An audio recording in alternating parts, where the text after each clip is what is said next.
दशानंद रावण नहीं बल्कि महादेव शिव पर आसक्त थी मंदोदरी।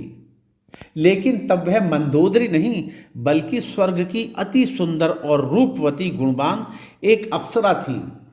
पौराणिक कथाओं के अनुसार मधुरा नाम की यह अप्सरा एक दिन कैलाश पर्वत पर महादेव शिव की तलाश में जा पहुंची।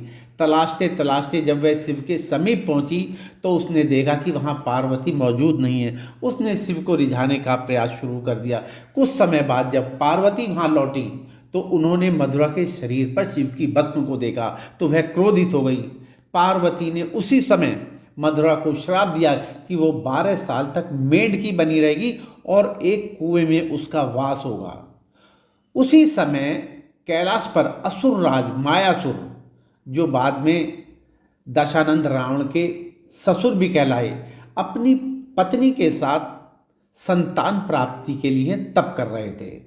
दोनों ने 12 साल तक तप किया। उधर मधुरा के साप का भी, जो श्राप उसे पार्वती जी ने दिया था, उसका भी अंत हो गया। तो वह दोबारा से सुंदरी के रूप में आ गई। खुद को कुएं में पाकर वह रोने लगी, मदद के लिए चिल्लाने लगी। सौभाग्य से असुरराज और उनकी पत्नी उसी कुएं के नज़दीक तपस्या में लीन थे। उन्होंने रोने की आवाज़ सुनी तो कुएं के पास गए। वहां उन्होंने मधुरा को देखा। असुरराज तपस्या छोड़कर मधुरा को अपने महल में ले आए और उसे अपनी बेटी मान लिया। मधुरा का नाम बदलकर उन्होंने मंदोदरी कर दिया। एक दिन मायासुर से मिलने दशानंद रावण उनके महल पर पहुंचते हैं। उन्होंने वहां पर अप्सरा सरीखी सुंदरी मंदोदरी को देखा और उस पर मोहित हो गए। उन्होंने मायासुर से मंदोदरी का हाथ मांगा, लेकिन मायासुर ने यह प्रस्ताव ठुकरा दिया तो दशानंद क्रोधित हो गए और उन्होंने बलपूर्वक मंदोदरी का अपहरण कर लिया और लंका में ले आए अपने राज्य में।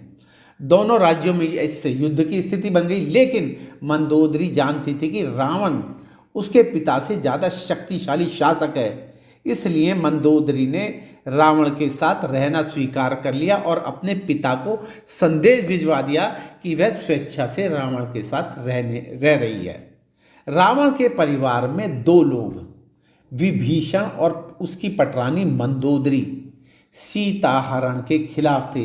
दोनों बिल्कुल यह नहीं चाहते थे और लगातार यह प्रयास भी करते रहे कि रावण से सम्मान सीता जी को भगवान राम को लौटा दे, लेकिन ऐसा नहीं हुआ।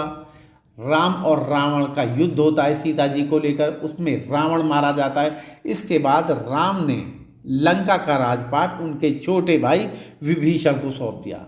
रावण की मौत के बाद भगवान राम ने ही सीता जी के माध्यम से मंदोदरी को विभीषण से शादी का प्रस्ताव दिया था, सुझाव दिया था। उन्होंने समझाया था कि विभीषण के साथ मंदोदरी की जिंदगी बेहतर रहेगी, लेकिन मंदोदरी ने इस प्रस्ताव को अस्वीकार कर दिया। कहा जाता है कि कुछ समय बाद एक बार फिर भगवान राम, सीता जी और हनुमान जी मंदोदरी को समझाने के लिए लंका गए। तब ज्योतिष की प्रकांड पंडित विद्वान मंदोदरी को महसूस हुआ कि धार्मिक और तात्विक तौर पर और नैतिक तौर पर भले ही वह देवर है, विभीषण भले ही देवर है, लेकिन उससे विवाह करना गलत नहीं होगा। यह महसूस होने पर उसने इस प्रस्ताव को स्वीकार कर लिया। लेकिन अभी विभीषण को भी शादी के लिए मनाना बाकी था। भगवान राम ने जब विभीषण को यह सलाह दी कि उसे अपनी भाभी से विवाह कर लेना चाहिए तो उसने पहले तो इनकार कर दिया, लेकिन बाद में विभीषण भी तैयार हो गए। यह परंपरा, इस प्रकार की शादी की परंपरा उन दिनों मान्य थी। इस तरह से दोनों का विवाह हो जाता है। यह भी कहा जाता है अगर विभीषण ये शादी कर लेते हैं, उन्हें यह समझाया गया, तो भाई रावण की जगह लंका पर शासन करने का उन्हें नैतिक अधिकार भी हासिल हो जाएगा। मंदोदरी भी चाहती थी कि उसके पति के निधन पर लंका में स्थायित्व रहे और राज्य में समृद्धि कायम रहे। वह राम से शत्रुता की बजाय मित्रता चाहती थी, इसलिए उसने कभी भी राम को रावण की मृत्यु के लिए जिम्मेदार भी नहीं ठहराया। ऐसी ही एक और कहानी के साथ आपसे शीघ्र ही जल्द मुलाकात होगी। तब तक के लिए मुझे आज्ञा दीजिए। मैं शेखर शर्मा, न्यूज़ ट्रैकर 24 के लिए नमस्कार।